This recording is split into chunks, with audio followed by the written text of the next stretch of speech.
We now move to Bangladesh, a country gripped by deep economic turmoil, where the leadership of the interim government claims it needs time, perhaps years, to... हम बात करेंगे एक कंगले देश की। पहले तो उसका नाम बांग्लादेश था, लेकिन जो है ना अगस्त के बाद से वो कंगलादेश बनता चला जा रहा है और वो टक्कर लेने की कोशिश कर रहा है दुनिया की सबसे बड़ी इमर्जिंग पावर इंडिया से। और मोहम्मद यूनुस की भी जो है इस वक्त जो है हवा बहुत ज्यादा टाइट हो चुकी है। गौतम अडानी की कंपनी अडानी पावर ने बांग्लादेश को मुसीबत में डाल दिया है और गिड़गिड़ाने पर मजबूर कर दिया है। जी हां, अडानी पावर ने बांग्लादेश को बिजली के बकाया बिल की पेमेंट करने के लिए 4 दिन की मोहलत दी है। कंपनी ने पहले ही बांग्लादेश की बिजली सप्लाई को घटाकर आधा कर दिया है। अब यही भुगते बंद कर देगा 7 तारीख को। नहीं इनके पास पैसा, मैं दावे के साथ कह सकता हूँ $850 बिलियन इनके पास रिजर्व नहीं पड़े हुए भाई।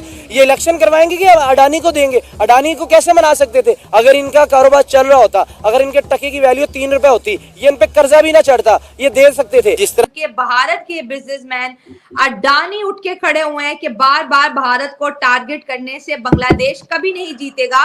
बांग्लादेश को वापस करना पड़ेगा भारतीय पैसा जो कि $850 मिलियन तक पहुंच चुका है।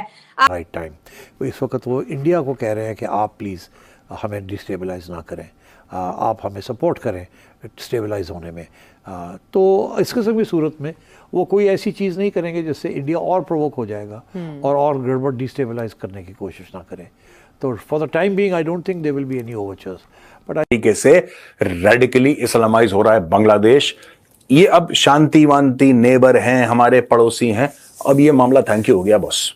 अब बांग्लादेश जाएगा बिल्कुल गड्ढे के अंदर and we have to watch out. Adani power ने $846 मिलियन यानी करीब 7200 करोड़ रुपए के बकाया बिजली बिल का भुगतान नहीं किए जाने पर बांग्लादेश के खिलाफ ये सख्त कदम उठाया है। बांग्लादेश सरकार को अल्टीमेटम देते हुए अडानी पावर की तरफ से कहा गया है कि अगर 7 नवंबर तक बकाया पैसे का भुगतान नहीं किया गया तो बिजली की सप्लाई पूरी तरह से बंद कर दी जाएगी। अगर ऐसा हुआ तो बांग्लादेश में बिजली का भारी संकट खड़ा हो जाएगा।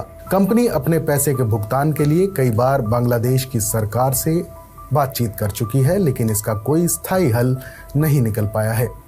जो अडानी है वो जी पावर सप्लाई कर रहे हैं झारखंड से बांग्लादेश को। जब से शेख हसीना वाजिद वहां से गई हैं तब से लेके अब तक जो है बांग्लादेश ने 1 रुपया भी भारत के बिजनेसमैन को वापस नहीं किया। लेकिन कहते हैं ना कि भारत जो है एक ऐसा देश है जो कि बहुत ज्यादा संस्कारी है, मेहमान नवाज है, रिश्तों को निभाता है। तो सरकार आज भी जो है भारत की वो बांग्लादेश को सपोर्ट कर रही है। लेकिन क्या अडानी सपोर्ट करेंगे? क्या 7 तारीख को जो कंगला देश है क्या ये तारीखी में बदल जाएगा? टेक्सटाइल इंडस्ट्री तो ऑलरेडी इनकी बंद हो चुकी है और 25 से 30% का बूस्ट मिला है जी इंडिया की इंडस्ट्री को।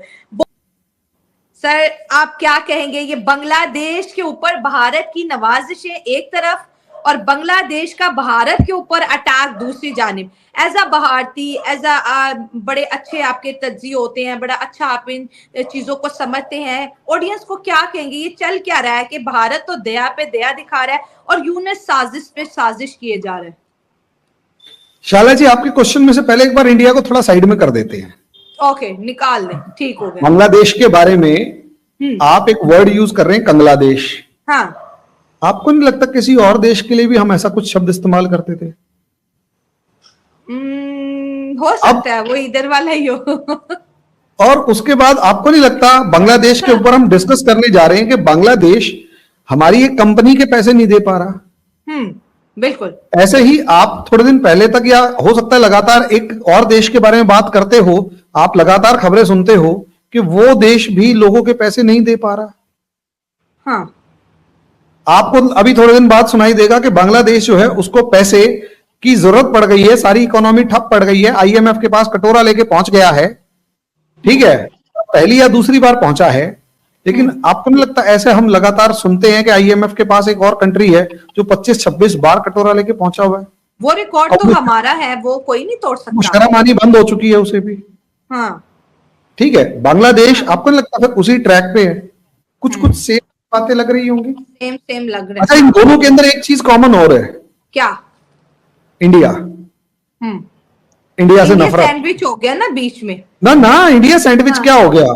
एक हाँ। को इस काख में दबा रखा, दूसरे को इस काख में दबा रखा, बताओ भाई क्या करेगा तू? सवाल तो यही है ना, वो शोर तो मचा रहे हैं भाई। देखो सीधी सी बात ये है, हाँ। आपका दुश्मन बहुत ताकतवर है तो सब, और आप उससे लड़ना भी चाहते हो तो कुछ टाइम के लिए तो उससे दोस्ती करो ना, उसके बराबर किसी मामले में तो पहुंचो, उसकी ताकत को आजमाओ। प्रॉब्लम को समझिए, पाकिस्तान और बांग्लादेश आज के दिन दोनों एक जगह पर खड़े हैं, बस फर्क इतना है, पाकिस्तान जहां पर 1979 या 71 में खड़ा था या 47 में खड़ा था, बांग्लादेश आज वहां खड़ा है। और आज जो बांग्लादेश की हालत है उसके पीछे इंडिया जिम्मेदार नहीं है। इंडिया ने तो तब भी बहुत कोशिश करी है कि यार मान जाओ मान जाओ मान जाओ। इससे अच्छा एक बात बताइए, इससे ज्यादा बुरा और क्या, मतलब और ज्यादा क्या सेक्रीफाइस करें? हमने अपनी थाली में से अपने लोगों की रोटी छीनकर, रोजगार छीनकर, एम्प्लॉयमेंट छीनकर बांग्लादेश को दे दिया। भाई रेडीमेड गारमेंट के एक्सपोर्ट का हब इंडिया होता था। हमारे यहां 2 लाख से ज्यादा छोटी बड़ी फैक्ट्रीज थी रेडीमेड गारमेंट्स की। मेरे घर के पास गांधीनगर के अंदर वो फैक्ट्रियां थी, दिल्ली में। दिल्ली में एक जगह है चांदनी चौक के सब्सिडियरी गांधीनगर, वहां पर 2 लाख के करीब छोटी बड़ी फैक्ट्रियां और दुकानें थी जिनके अंदर रेडीमेड गारमेंट्स बनते थे। इंडियन गवर्नमेंट ने उस रेडीमेड गारमेंट की पूरी उन 2 लाख फैक्ट्रियों के अंदर जो 10 से 12 लाख छोटे बड़े लेवल पर मजदूर काम करते थे, उन सबकी रोजी रोटी छीन कर बांग्लादेश को दे दी कि आप अपने लोगों को रोजगार दो, हम यहां जो लोग हैं इनको दूसरा काम देकर उनको खुश कर लेंगे। आप अपने लोगों के पास खाने पीने की कोशिश कर, आप अपने लोगों के लिए कुछ ना कुछ एम्प्लॉयमेंट दो, कुछ काम धंधा दो इनको। और शेख हसीना 2008 में आई थी और 2008 के बाद इंडिया की जो इकोनॉमी थी, वो जो खासकर रेडीमेड गारमेंट्स था, वो खत्म हो गया था। और बांग्लादेश से, हमारी कंट्री के अंदर रेडीमेड गारमेंट बांग्लादेश से आ रहे हैं। हमने कहा चलो कोई बात नहीं। और जब तक शेख हसीना थी वहां हमारी जो रेडीमेड गारमेंट्स की फैक्ट्रीज थी वो तो बंद पड़ी हुई थी, अब बहुत धीरे चल रही थी। ठीक आप अंदाजा लगाइए, इस रेडीमेड गारमेंट्स के काम से रिलेटेड काम करने वाला मेरा एक ब्रदर इन लॉ भी था जिसका काम बंद हो गया। शॉकिंग ना? हमारे यहाँ हुआ इतना बड़ा सेक्रीफाइस हम लोगों ने किया बांग्लादेश के लिए। लेकिन क्यों? की बात देखिए, बांग्लादेश को इससे फायदा भी हुआ। दुनिया के रेडीमेड गारमेंट्स का हब बन गया। अमेरिका से लेकर चाइना तक बांग्लादेश के रेडीमेड गारमेंट्स दिखाई दे रहे हैं। कई बार क्या होता है ना, घी हजम नहीं होता। यहां घी हजम नहीं हुआ। नफरत हमसे पता है किस चीज की है? ये हिंदू ये हिंदू है। तो पाकिस्तान नफरत नहीं थी 1971-72 में जब हिंदुओं को मदद के लिए बुला रहे थे? नहीं, देखो तब नफरत पाकिस्तानियों से थी। अभी बता रहा हूं, उसके ऊपर ही आ रहा हूं मैं, 2 मिनट। हम पाकिस्तान और बांग्लादेश में जो कॉमन एलिमेंट आज के दिन देखने को मिल रहा है वो है हिंदू से नफरत। अच्छा। तभी आप देखेंगे पाकिस्तान में भी जब मर्जी देखेंगे तो हिंदूज के अगेंस्ट जब मर्जी वायलेंस हो जाता है और गवर्नमेंट भी नहीं रोकती। मियां मीठू आपके यहां बहुत मशहूर है इस मामले में, वो तो लड़कियां भी उठा ले जाता है और कोई कुछ नहीं कर पाता। और दुनिया सारी चुप है। अच्छा मजे की बात, दुनिया चुप है, अमेरिका चुप है, यूरोप चुप है, क्योंकि अमेरिका और यूरोप चाहते हैं ऐसा हो।